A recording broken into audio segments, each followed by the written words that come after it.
Hello everyone and welcome to एडुलिव।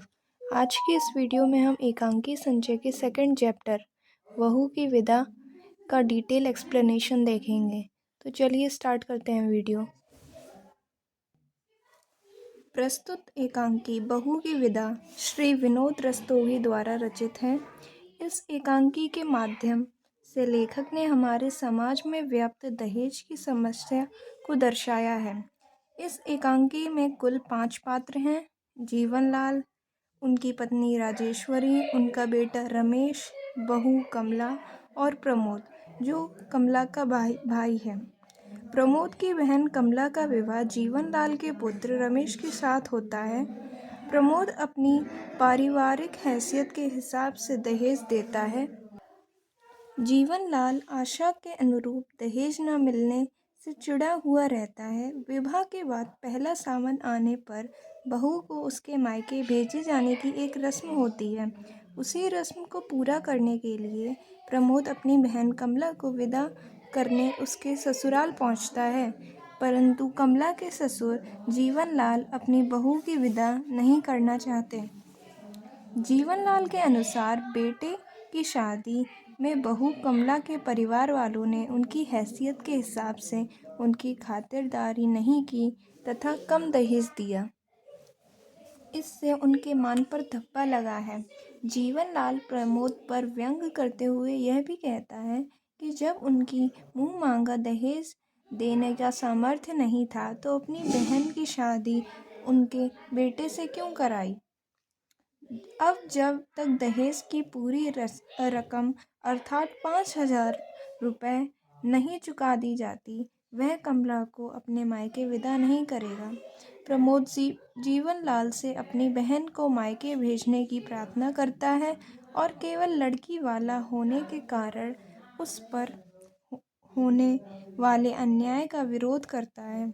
इस पर जीवनलाल उसे अपनी बेटी गौरी के विवाह का उदाहरण देते हुए कहता है कि वे भी लड़की वाले हैं, परंतु उसने अपनी बेटी का विवाह बड़े धूमधाम से किया। उसने अपनी बेटी के ससुराल वालों की इतनी खातिरदारी की कि सभी दंग रह गए। इसलिए लड़की वाले होते हुए भी उनकी मूंछ ऊंची ही है। इस समय उनके बेटा रमेश उसी बेटी गौरी को विदा करवाने उसके ससुराल गया है और किसी भी समय रमेश अपनी बहन गौरी को लेकर यहाँ पहुँचता ही होगा।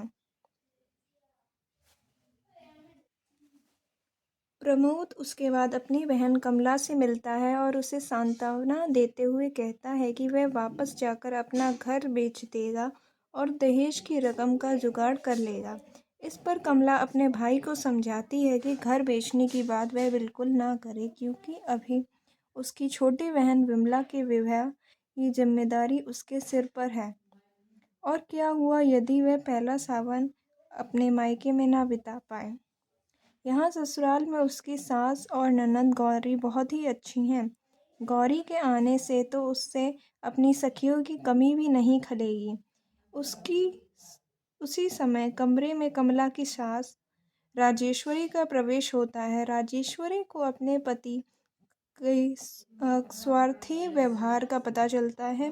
राजेश्वरी को पता चलता है कि जब तक प्रमोद उन्हें वह 5,000 रुपये लाकर नहीं देगा तब तक कमला की विदा नहीं होगी। इसलिए वह स्वयं कमला को तिजोरी की चाबी देकर 5,000 रुपये लाने को कहती हैं।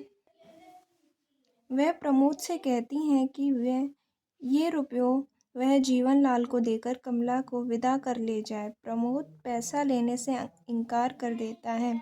उसी समय रमेश बिना अपनी बहन गौरी को विदा किए घर पहुंचता है। गौरी के ससुराल वालों को ने भी कम दहेज का बहाना बनाकर गौरी की विदा करने से मना कर दिया था।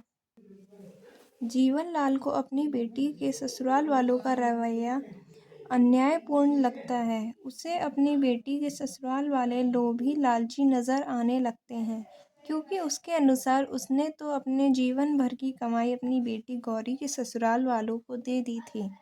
दहेज देने के बावजूद उसकी बेटी गौरी के ससुराल वालों के उसे दहेज कम पड़ने की वजह से उसके भाई के साथ विदा न करके जीवनलाल को अपना अपमान लगता है और वे शराफत और इंसानियत की दुहाई देते हैं।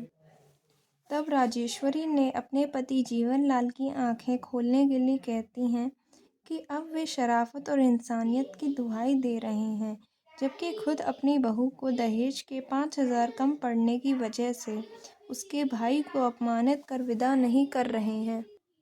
जीवनलाल को अपनी गलती का एहसास होता है। वह अपनी पत्नी राजेश्वरी को कहते हैं कि अंदर जाकर बहू की विदा की तैयारी करो। जीवनलाल के इस बदले व्यवहार से सभी प्रसन्न होते हैं।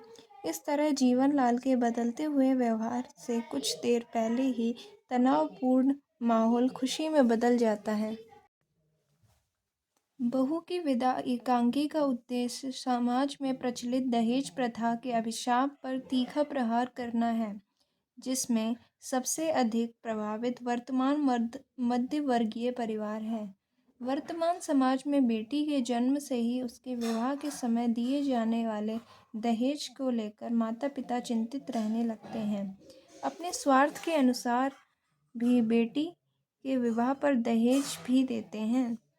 जहाँ माता पिता दहेज नहीं जुटा पाते, वहाँ बेटियाँ प्रताड़ित की जाती हैं और यातनाएं सहती हैं।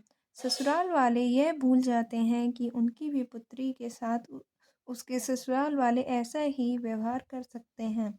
एकांकीकार का संदेश है कि दहेज की प्रथा समूल नष्ट हो और बेटे और बेटी वाले एक दूसरे की पीड़ा को समझें। इस प्रकार एकांकीकार ने दहेज मुक्त समाज के निर्माण का संदेश दिया है। Thank you.